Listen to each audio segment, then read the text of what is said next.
বিজ্ঞান বা আধুনিক বিজ্ঞান কি আল্লাহকে স্বীকার করে, আল্লাহর অস্তিত্বকে স্বীকার করে? অনেকেই ভাবি যে বিজ্ঞান মানেই হচ্ছে নাস্তিকতা। আসলে কি তাই? নাকি বাস্তবতা সম্পূর্ণ আলাদা? আধুনিক বিজ্ঞান এমন অনেক কিছু বা অনেক বিষয় আবিষ্কার করেছেন, যেগুলো আবিষ্কারের পর বা আবিষ্কার করতে গিয়ে তারা আল্লাহর অস্তিত্বকে স্বীকার করে নিচ্ছেন, ধর্মকে স্বীকার করে নিচ্ছেন। আজ আমরা দেখব যে আধুনিক বিজ্ঞান ঠিক কোন বিষয়ে বা কোন ক্ষেত্রে গিয়ে আল্লাহর অস্তিত্বকে স্বীকার করে নিচ্ছে। আপনি আস্তিক হন বা নাস্তিক হন, যদি এই বিষয়গুলো পর্যালোচনা করেন, মানে বিজ্ঞানের ব্যাখ্যা শোনেন এবং ধর্মীয় ব্যাখ্যাগুলো আপনি যদি সঠিকভাবে উপলব্ধি করেন, তবে একবারের জন্য হলেও চিন্তা করবেন যে এই মহাজাগতিক বা এই মহাজগৎ আল্লাহর সৃষ্টি এবং আল্লাহ আছেন, আল্লাহ চিরন্তন সত্য, ধর্ম সত্য। বিজ্ঞান এত ক্ষেত্রে আল্লাহর অস্তিত্বকে স্বীকার করে নেয় বা নিতে বাধ্য হয়েছেন যে এইগুলো যদি বলতে যাই, আসলে একটা ভিডিওতে এত তথ্য উপস্থাপন বলতে গেলেই অসম্ভব। তো আমি আজকে কয়েকটা এমন উদাহরণ দেব যেখানে বিজ্ঞান স্বীকার করে নিচ্ছেন যে আল্লাহ আছেন, আল্লাহ সত্য, এই মহাজগতের যে ধর্মীয় ব্যাখ্যাগুলো আছে এগুলো সত্য। তো বিজ্ঞান যে বিষয়গুলোতে স্বীকার করে নিচ্ছেন যে হ্যাঁ, আল্লাহ আছেন, সৃষ্টিকর্তা আছেন, তার মধ্যে অন্যতম প্রথম যে বিষয়টা চলে আসে সে হচ্ছে fine tuning of the universe বা মহাজাগতিক সূক্ষ্ম হিসাব নিকাশ বা মহাবিশ্বের সূক্ষ্ম সামঞ্জস্যের নিয়মকানুন বা হিসাবসমূহের বিষয়ে। আধুনিক বিজ্ঞান বলছে যে গ্র্যাভিটি, ইলেকট্রোম্যাগনেটিজম, ডার্ক এনার্জি এবং কসমোলজিক্যাল কনস্ট্যান্ট, এগুলোর মধ্যে একটা সূক্ষ্ম সামঞ্জস্য আছে বিধায় এই মহাবিশ্ব তৈরি হয়েছে বা মহাবিশ্ব টিকে আছে।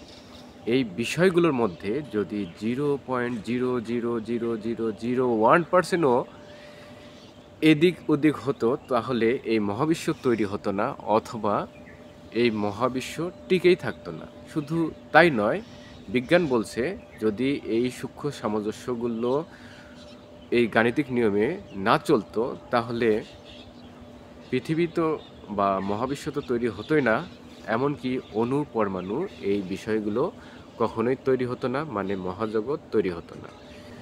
এ বিষয়ে বিখ্যাত ব্রিটিশ বিজ্ঞানী, বিংশ শতাব্দীর অন্যতম বিজ্ঞানী ইনি। তো এই বিজ্ঞানী বলছেন the universe look like a put up job, মানে এই মহাবিশ্ব মনে হয় সাজানো, মনে হয় তৈরি। বিজ্ঞানের এই স্বীকারোক্তি স্বীকার করে নিচ্ছে যে সৃষ্টিকর্তা আছেন, আল্লাহ আছেন। এরপরে যদি আমরা আর একটি বিষয়ের দিকে নজর দিই, সেটা হচ্ছে বিগ ব্যাং থিওরি। যতদিন বিগ ব্যাং থিওরি আবিষ্কার হয়নি বা প্রকাশিত হয়নি, তার আগ পর্যন্ত বিজ্ঞান বা এই ফিলোসফার, সায়েন্টিস্ট তারা অনেকে এটাকে স্বীকার করে নিতেন না। যেমন আমরা যদি আলোকপাত করি তাহলে দেখতে পারি যে গ্রিক দার্শনিক এরিস্টটল বলেছিলেন যে মহাবিশ্ব সৃষ্টি হয়নি, এটা চিরন্তন। এমনকি বিখ্যাত ইসলামিক ফিলোসফার বা সায়েন্টিস্ট ইবনে সিনা পর্যন্ত তার এই ধারণাকে সমর্থন করেন। কিন্তু এই বিগ ব্যাং থিওরি আবিষ্কার হওয়ার পর বা প্রকাশিত হওয়ার পর বিজ্ঞান বলেন, পৃথিবীর বিজ্ঞান মনস্ক ব্যক্তি, ফিলোসফার সবাইকে একটা ব্যাপক হারে নাড়া দেয়। সবার একটা যে ধারণা ছিল আগে থেকে, এই ধারণাকে সম্পূর্ণরূপে চেঞ্জ করে দেয় এবং প্রমাণ হয়ে যায় যে মহাবিশ্ব চিরন্তন নয়, মহাবিশ্ব সৃষ্টি হয়েছে, এটা আদি থেকে ছিল না। তার মানে হচ্ছে বিগ ব্যাং থিওরির মাধ্যমে বিজ্ঞান স্বীকার করে নিচ্ছে যে হ্যাঁ, মহাবিশ্ব সৃষ্টি হয়েছে এবং সৃষ্টিকর্তা আছেন।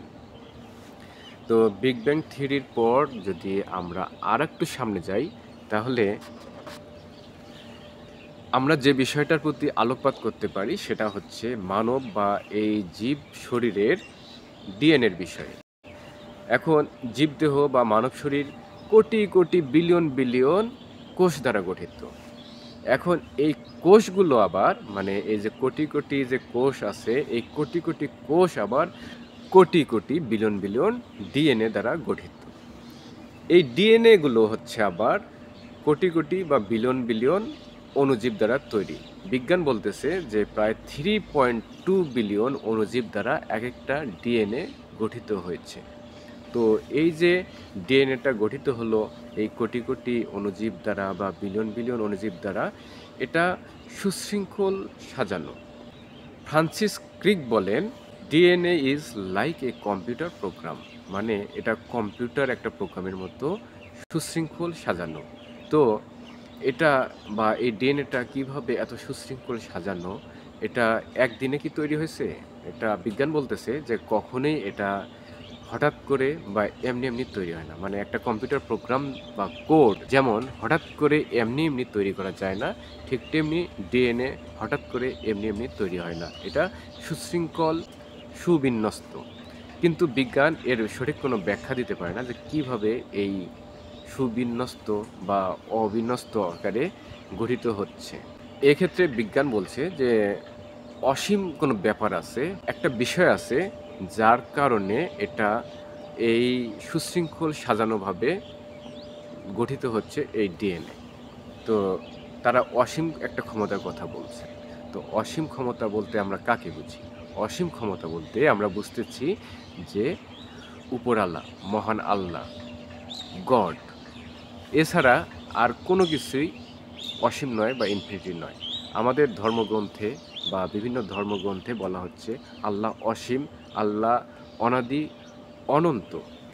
এবং বিজ্ঞানও বলছে যে এটা অসীম একটা ক্ষমতা ছাড়া এইরকমভাবে ডিএনএ গঠিত হওয়া বা সুশৃঙ্খল থাকা সম্ভব নয়।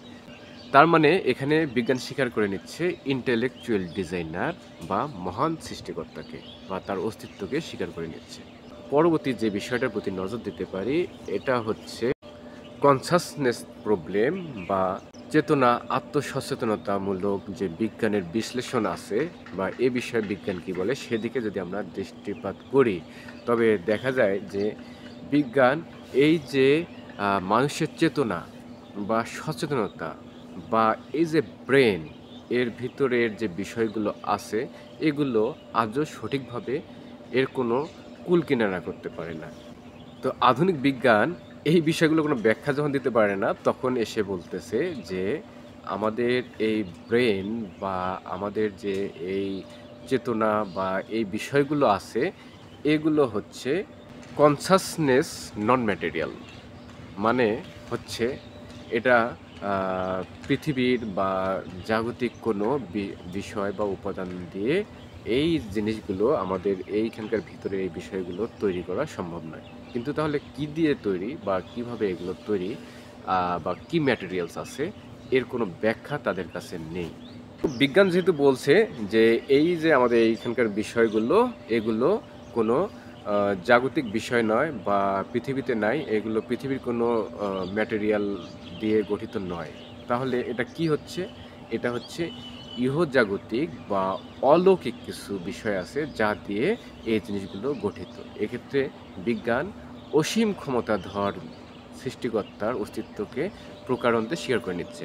এখন অনেকে বলতে পারেন যে বিজ্ঞান এটা বলতেছে তার মানে সৃষ্টিকর্তাকে কীভাবে স্বীকার করে নিচ্ছেন? এটা এভাবে যে আমাদের ধর্মগ্রন্থে বা কুরআনে মহান সৃষ্টিকর্তা আছেন, এগুলো তার অলৌকিক কারিশমা, সে অলৌকিকভাবে এগুলো তৈরি করে দিয়েছেন।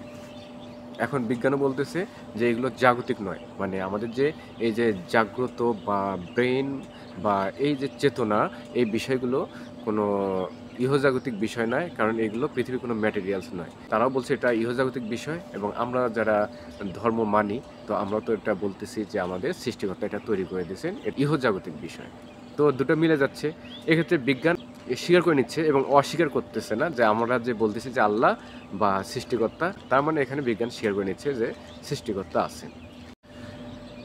আল্লাহর তৈরি বা সৃষ্টিকর্তার তৈরি এই মহাবিশ্ব, এর ব্যাপকতা এত ব্যাপক যে কখনো কোনো বিজ্ঞান বা কখনো কোনো মানবের পক্ষে এর কুল কিনারা করা, এর রহস্য ভেদ করা সম্ভব নয়। কারণ আল্লাহর সৃষ্টির কাছে এই পৃথিবী বা এই বিজ্ঞান বা এই মানব খুবই তুচ্ছ একটা বিষয়। তো এই তুচ্ছ বিষয় কখনো এত ব্যাপক একটা জিনিসের বা এই কখনো ব্যাপক মহাজাগতিক বিষয়ের সমাধান করতে পারবে না। এ বিষয়ে আপনাদের মতামত কি কমেন্ট করে জানাবেন। তো সবাই ভালো থাকুন, সুস্থ থাকুন। আল্লাহ হাফেজ।